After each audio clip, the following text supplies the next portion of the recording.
Olá, turma. Eu sou a professora doutora Mirna Salles Loyola Rosa. Nossa aula de hoje é sobre o equilíbrio químico na nossa disciplina de Química Inorgânica. Antes da gente iniciar sobre o conteúdo do equilíbrio químico, é importante ressaltar sobre as reações químicas irreversíveis, que são aquelas que ocorrem completamente devido ao consumo total de um dos reagentes que é participante da reação, como, por exemplo, nas reações químicas de combustão. Nós temos aqui uma reação de combustão do gás metano, em que o metano reage com o oxigênio gasoso, produz dióxido de carbono mais água.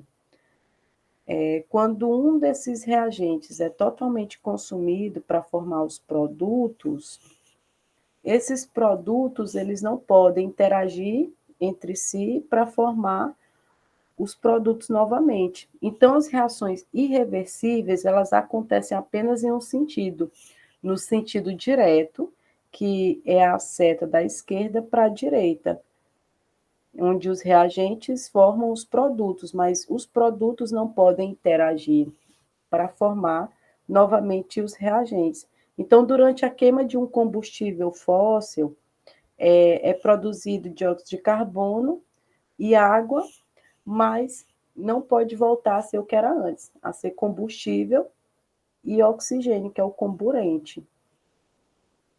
Ao contrário das reações reversíveis, que são aquelas representadas pela seta dupla, em que os reagentes interagem entre si para formar os produtos interagem entre si para formar os reagentes. Então, uma reação reversível, ela acontece no sentido direto, que vai da esquerda para a direita, e no sentido inverso, da direita para a esquerda. E o conceito de equilíbrio químico, ele restringe-se às reações reversíveis. Um breve histórico sobre o equilíbrio químico. A síntese comercial de amônia, síntese artificial de amônia, ela foi proposta pelo químico Fritz Haber e pelo engenheiro Carl Bosch. Eles criaram um processo, né, de síntese da amônia artificial a pressão constante de 200 atm e temperatura de 400 a 600 graus Celsius em um sistema fechado.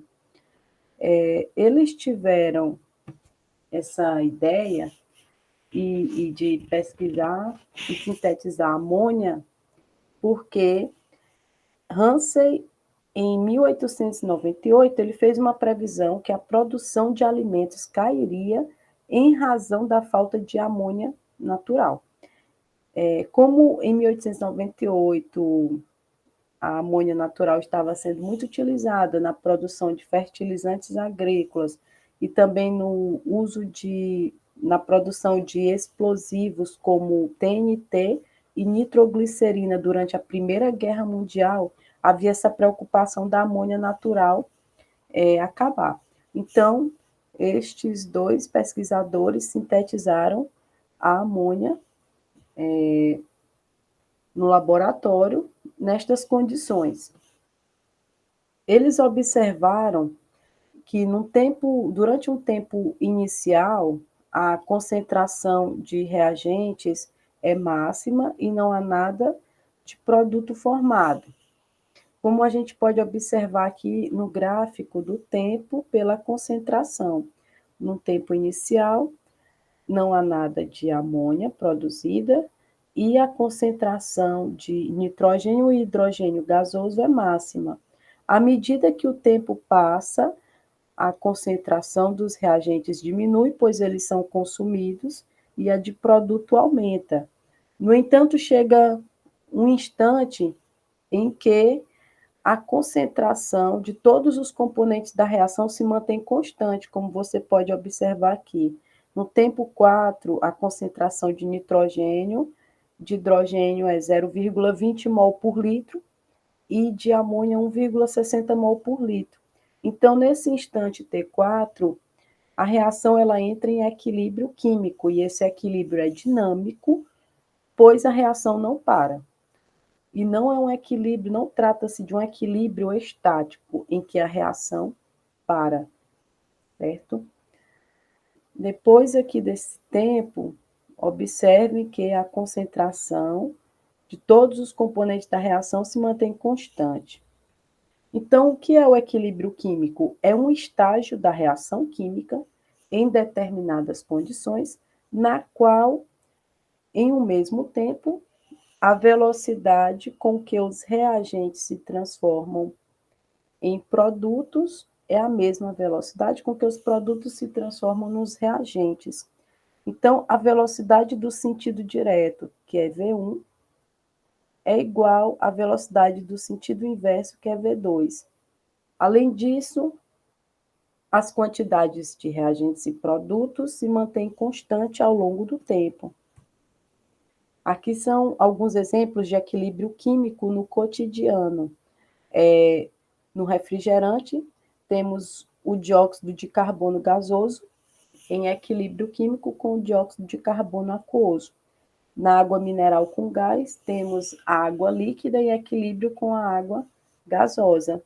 Ambos os sistemas são fechados, como vocês observem. Lembrando que sistema fechado é aquele em que a troca de energia, apenas troca de energia com a vizinhança, não a troca de matéria com a vizinhança.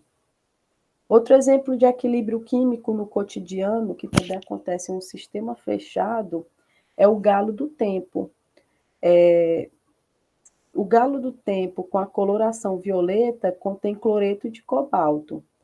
Com a coloração azul contém cloreto de cobalto hexaidratado. Em dias úmidos, o vapor da água desloca o equilíbrio para a direita.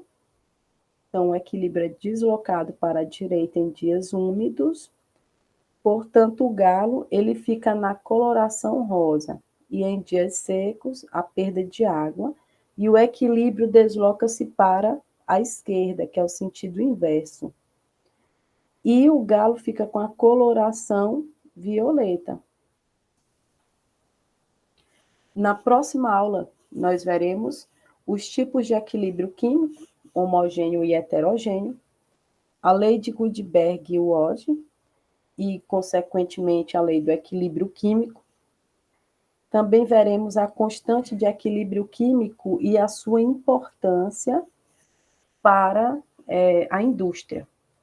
A importância do valor da constante de equilíbrio para a viabilidade industrial. Então, aqui está a bibliografia que eu utilizei nessa aula, Princípios de Química, do Atkins, Química, a Ciência Central, do Brown, Química e Reações Químicas, do Coates. Se vocês não tiverem esse livro em casa, vocês podem encontrar nesse site, zerlibrary.org. Aqui em Books, vocês coloquem o nome do livro ou o nome do autor que vocês irão encontrar, ou então ir pesquisar na biblioteca da UFP. Aqui tem um exercício para vocês fazerem. Qualquer dúvida, vocês entrem em contato comigo pelo meu e-mail. Então, até a próxima aula e tenham uma ótima semana.